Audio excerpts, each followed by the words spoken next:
আসসালামু আলাইকুম সবাইকে। আবারও চলে এলাম একদম মজার একটা স্ন্যাক রেসিপি নিয়ে। আজকে বানাচ্ছি ক্রিসপি পটেটো ওয়েজেস, যেটা খেতে যেমন মজা বানাতেও তেমনি সুপার ইজি। অনেস্টলি এই রেসিপিটা একবার ট্রাই করলে আপনি বারবার বানাতে চাইবেন। তো চলুন একদম সিম্পল ওয়েতে শুরু করা যাক।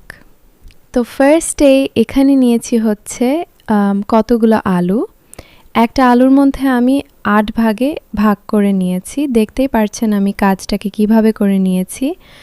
মিডিয়াম সাইজের এখানে ৪টা আলু আছে। আলুগুলোকে পিল করে এরকম পাতলা পাতলা স্লাইস করে কেটে নিয়েছি। এখন একটা বাউলের মধ্যে নিয়ে নিব এবং ফুটন্ত গরম পানি আমি আলুর মধ্যে ঢেলে দিচ্ছি। আমি এই আলুটাকে রেস্টে রেখে দিব ঘড়ি ধরে ৫ মিনিট।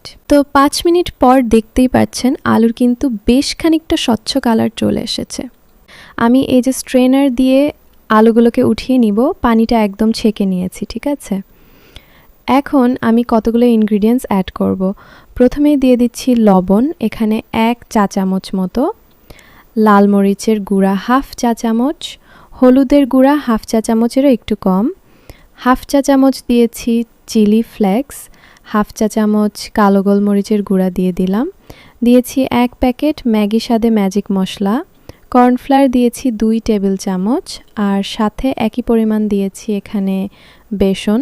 তারপর দিয়েছি এখানে সরিষার তেল 1 টেবিল চামচ।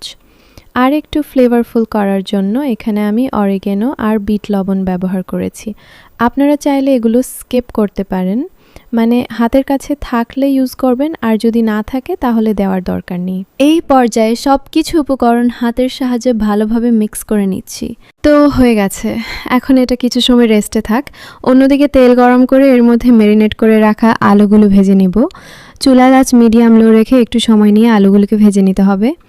সবগুলো স্ন্যাক্স আমি গোল্ডেন ব্রাউন কালার করে ফ্রাই করে নিয়েছি। দেখতেই পাচ্ছেন কতটা নাইস একটা কালার এসেছে, মাশাআল্লাহ।